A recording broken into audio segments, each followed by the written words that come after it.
अस्सलाम वालेकुम। कैसे हैं आप सब। इस चैनल को सब्सक्राइब करें, लाइक करें और शेयर करें।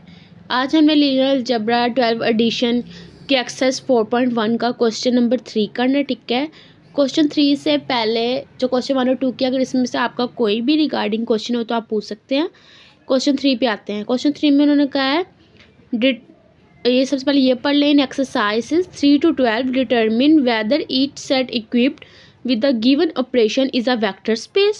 For those that are not vector spaces, identify the vector space axiom stat field. Okay, उन्होंने बताया है कि हमने इधर ये उन्होंने ऑपरेशंस दिए हैं, इनको यूज़ करते हुए हमने बताना है कि वो सेट वेक्टर स्पेस है कि नहीं है। ठीक है, पहले आप इसको, और दूसरे ही लाइन में उन्होंने बता दिया है कि अगर वो वेक्टर स्पेस तब नहीं होगा जब कोई एग्जिम फेल कर रहा है, मतलब एक भी एग्जिम अगर सेटिस्फाई नहीं ना करेगा, 11 एग्जिम थे ना, एक भी एग्जिम सेटिस्फाई नहीं करेगा तो वो वेक्टर स्पेस नहीं है, और अगर सारे सेटिस्फाई करें तो वो वेक्टर स्पेस है। ठीक है, अब उन्होंने नीचे कंडीशन दी हुई है, चलें अब उसके मुताबिक करते हैं। क्वेश्चन 3 की पढ़ते हैं पहले। The set of all real numbers with the standard operation of addition and multiplication. ठीक है, हम सारे एग्जाम सॉल्व करेंगे और फिर बताएंगे कि अगर वो वेक्टर स्पेस है मतलब तो फिर उसमें रियल नंबर का सेट आ सकते हैं। ठीक है, अगर वो वेक्टर स्पेस नहीं है तो मतलब कि उसमें set of all real numbers नहीं आ सकते। ठीक है, चलिए सॉल्व करके देखते हैं। ये जौन सा है, ये देखें, ये जो से एग्जाम है ये अपने साथ आप एक साइड पे खोल के रख लें और फिर सॉल्व करना शुरू करें। बट आपको ये एग्जाम ज़ुबानी फिंगर टिप्स पे 10 के 10 याद होनी चाहिए, क्योंकि पेपर में आपको ये नहीं मिलनी बुक कि आप बुक से देख के लिखें। अभी के लिए मैं ये पेज साथ खोला है, साथ ही रजिस्टर पे साथ साथ लिख रही हूँ, आप इसको देख के लिख सकते हैं, बट आप भी इस अच्छे से याद करें।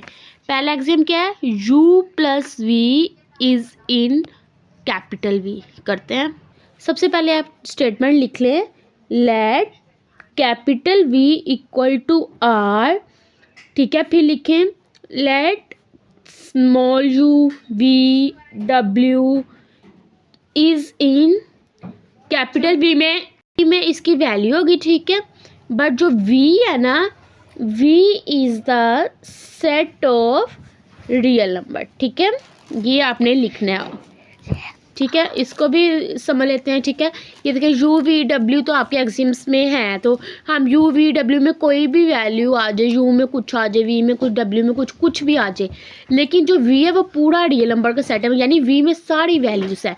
अब v के अंदर से कोई भी वैल्यू थोड़ी इसमें आ जाए तो वो तो v में होगी। बस ये आपने लिखना है। अब एग्जाम सॉल्व करने स्टार्ट करें। अब एग्जाम वन हमारे पास क्या है, u+v is in capital V। ये हमारे पास एग्जाम वन है ना, ये देखें एग्जाम वन है u+v इज इन v। ये देखें u+v इज इन v, ये था। ठीक है, और v मतलब u+v में जो भी वैल्यू होगी वो v में होगी, इन्होंने कहा है। ठीक है, तो v हमारे पास v की वैल्यू क्या है, v तो हमारे पास v इक्वल टू R है।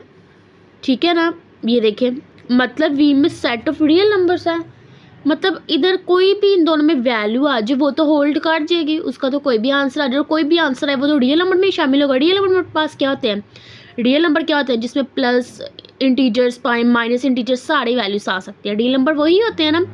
तो ये देखें कोई भी वैल्यू इनमें आ जाए बट वो होगी तो रियल नंबर में ही ना, इसमें मौजूद होगी ना रियल नंबर में, ज़ाहिरी बात है। तो मतलब ये होल्ड कर है, तो आप लिख ले so v equal to R is close under addition. ठीक है, ये एडिशन में क्लोज हो रहा। ओके, एडिशन में तो ये होल्ड कर गया। अब इसके एग्जाम 2 की तरफ जाते हैं।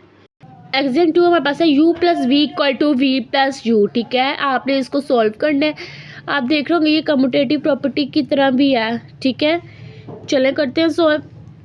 अगर हम इसमें ये देखिए जो एग्जाम 2 है, हम इधर लिख देंगे u और v। ये जो u और v जो से है वो कैपिटल V में है।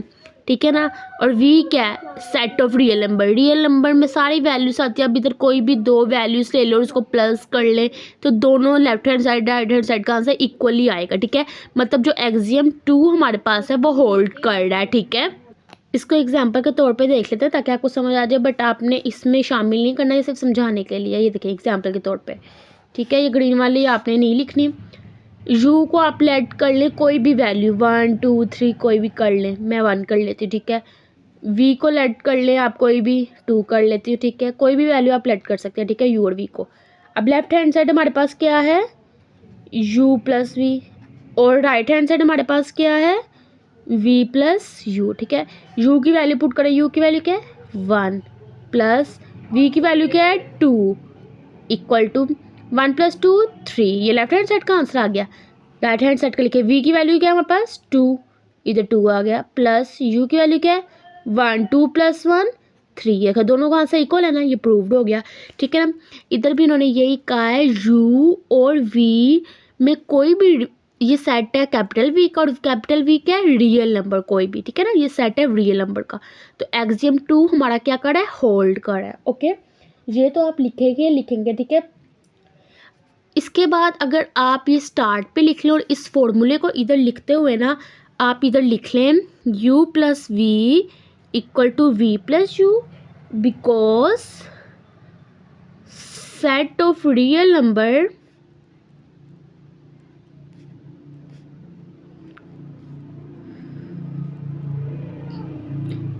इज कम्यूटेटिविटी ठीक है।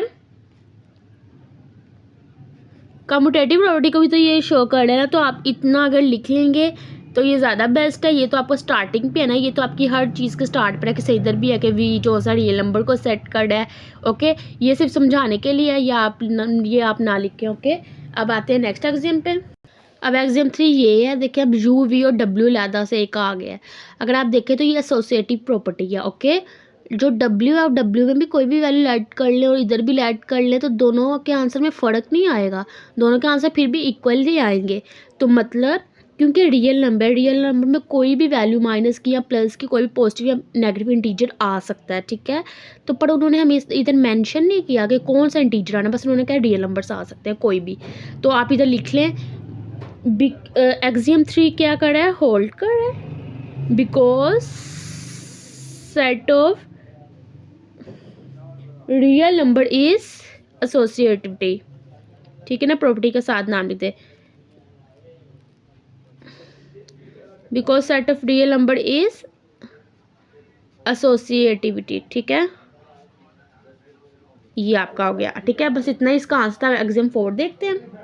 अब देखें तो ये एग्जाम 4 ये है 0 plus u equal to u plus 0 equal to u, ये आप एग्जाम 4 है ना आपका, ये भी सेटिस्फाई कर रहा है। वही बात है, यू में आप कोई भी वैल्यू कर लें और उसको प्लस कर लें 0 से, तो यू ही आ जाता है सेट।